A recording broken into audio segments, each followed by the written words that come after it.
Well, thank you for joining us, Louisa Rose. We're going to chat with you about beginning with Viognier.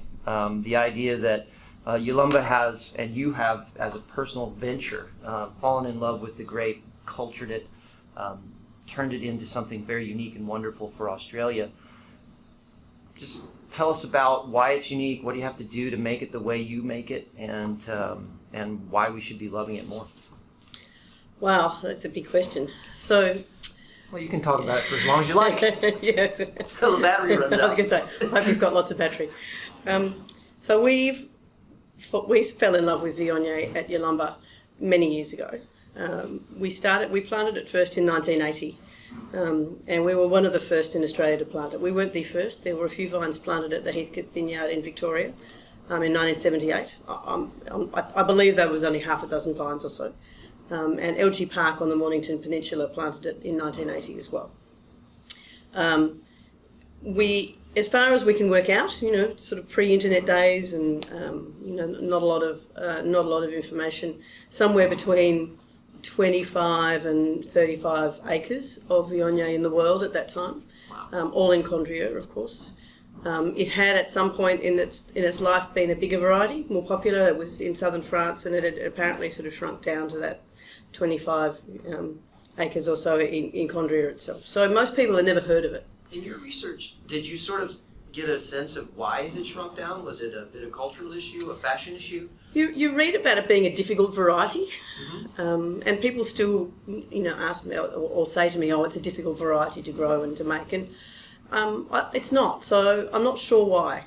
I suspect, like everything in the world of wine, it was fashionable at some point, and they're not fashionable. Okay. It's not a hugely big bearer. So from if you're trying to make a lot of wine, it's probably not a great variety to do that with, and it does behave differently to other white varieties. One of the reasons that we've sort of fallen in love with it over the years is because it's such a beautiful food-friendly variety.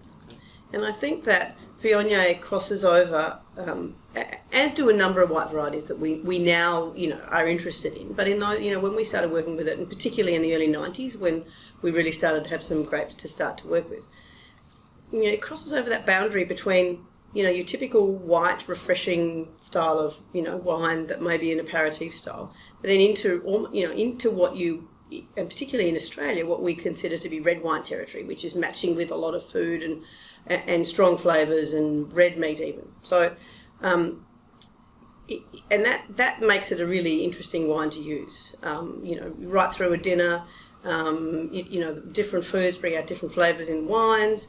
The wines can bring out different flavours in the foods. And of all the varieties we make, I think Viognier is one of the most food friendly.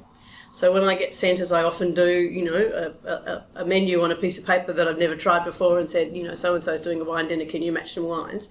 The Viognier is the one that you can slot in anywhere. Some of the other dishes, some of the other wines, are a bit more specific. So, it's a great food wine.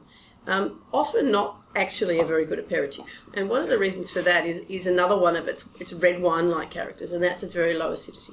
So Viognier naturally has, as a grape, very low acid.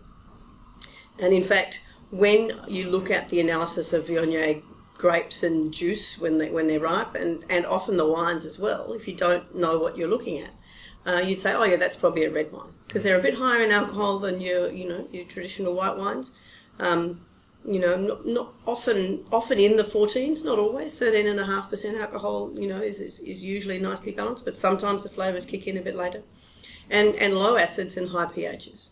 Okay. Now that's not the sort of refreshing sort of glass of wine you want to have in the afternoon, as I say, after you've mowed the lawn, or before a meal. That's where I think your sparkling wines, of course, Riesling, Sauvignon Blanc, probably most of your more aromatic whites. Where does the pH normally land? Let's say at that 13.8 happy medium. Yeah. For your wines. 3.5, 3.6. Okay, yeah. Great. It's absolutely Compared sitting in to red wine Riesling territory. at 3.2, 3.1, 2.9. 2.9. Okay. Yeah, exactly. Okay, right.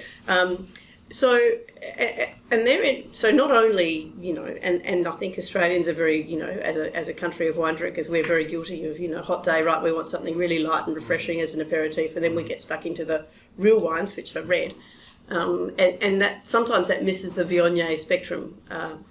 It's great for people that, particularly in Australia, and this is where it's worked really well, where you can, you see it on a tasting menu or a degustation menu, or for those people that actually don't want to drink red wine, and so that they explore that white wine territory of textures and flavours and things.